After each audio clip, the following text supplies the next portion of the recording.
নমস্কার বন্ধুরা, আজ আমি আলু ঝিঙে পোস্ত বানিয়ে দেখাবো। আমরা বাঙালিরা তো আলু ঝিঙে পোস্ত খেতে খুবই ভালোবাসি। সেই আলু ঝিঙে পোস্তই আজ বানাবো। এখানে আমি যে দুটো উপকরণ নেব, সেই দুটো উপকরণের জন্যই কিন্তু এই আলু ঝিঙের পোস্তের স্বাদ আরও বেশি বাড়িয়ে দেয়। সেই দুটো উপকরণই আপনাদের সাথে শেয়ার করব। আপনারা দেখতে থাকুন। এই আলু ঝিঙে পোস্ত বানানোর জন্য আমার যে যে উপকরণগুলো লাগবে আপনারা দেখতে থাকুন। এখানে আমি আলু কেটে নিয়েছি আর একটু ঝিঙে কেটে নিয়েছি। এখানে নিয়েছি আমি পোস্ত, এখানে আছে নুন, আর এখানে আমি নিয়েছি একটু কোচানো পেঁয়াজ আর দুটো কাঁচা লঙ্কা, আর এখানে সর্ষের তেল আছে, এখানে আছে ঘি। আপনারা দেখতে থাকুন। প্রথমে আমি কড়াইয়ের মধ্যে একটু সর্ষের তেল নিয়ে নিচ্ছি।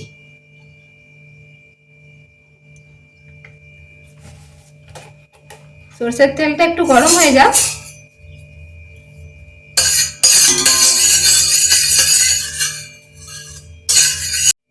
এবার আমি এই যে আলুগুলো প্রথমে এই তেলের মধ্যে ঢেলে দিচ্ছি।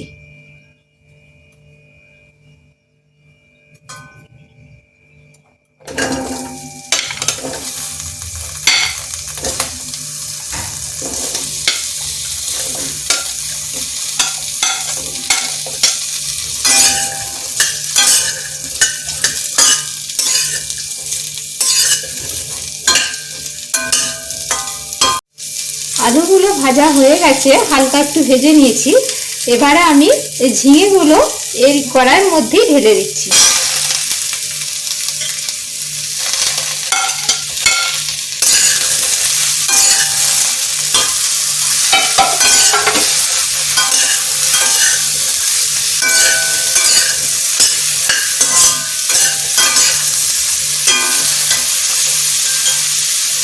এবার আমি কোচানো পেঁয়াজগুলো এর মধ্যে দিয়ে দিচ্ছি আর একটা কাঁচা লঙ্কা এর মধ্যে দিয়ে দিচ্ছি।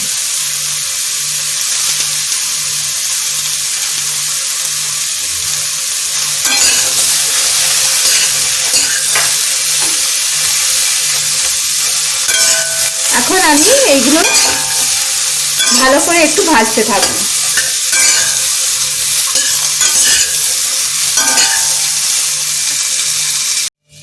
আলু ঝিঙেটা আমি ভেজে নিয়েছি একটু। এবার আমি এর মধ্যে একটু জল দিয়ে দেব। আমি একটু জল গরম করেই রেখেছি, ওই জলটা এর মধ্যে একটু দিয়ে দেব।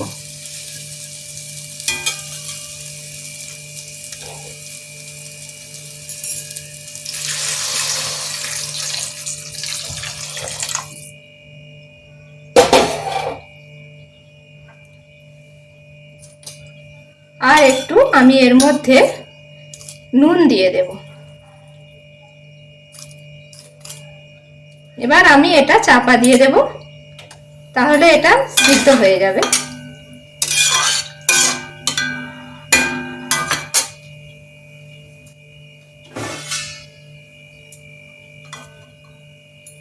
এবার আমি এটা চাপা দিয়ে দিলাম। এখন আমি এই পোস্ত কাঁচা লঙ্কাটা পিষে নেব। আলুটা সিদ্ধ হয়ে গেছে, এবার পোস্তটা আমি যে পিষে নিয়েছি এটা এখানে দিয়ে দেব।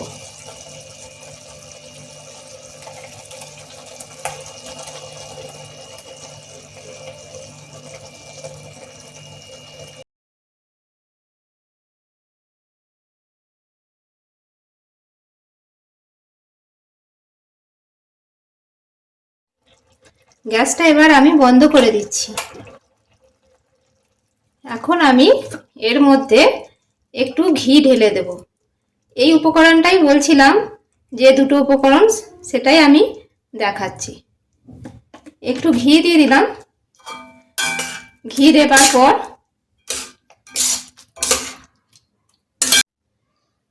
এবার আমি একটু সরষের তেল এর মধ্যে ছড়িয়ে দেব, দিয়ে এটা চাপা দিয়ে রেখে দেব। এই দুটো উপকরণই যদি আপনারা দেন, এটা খুব ভালো হয় খেতে। এই যে আমি এটা চাপা দিয়ে রেখে দেবো কিছুক্ষণ। আমার আলু ঝিঙে পোস্ত রেডি হয়ে গেল। এইভাবে যদি আপনারা আলু ঝিঙে পোস্ততে ঘি আর সর্ষের তেল এই দুটো উপকরণই দিয়ে থাকেন, দেখবেন আলু ঝিঙে পোস্তের স্বাদ আরও বেশি বাড়িয়ে দেয়। এইভাবে আপনারা একবার বানিয়ে খাবেন, দেখবেন আপনাদের খুবই ভালো লাগবে।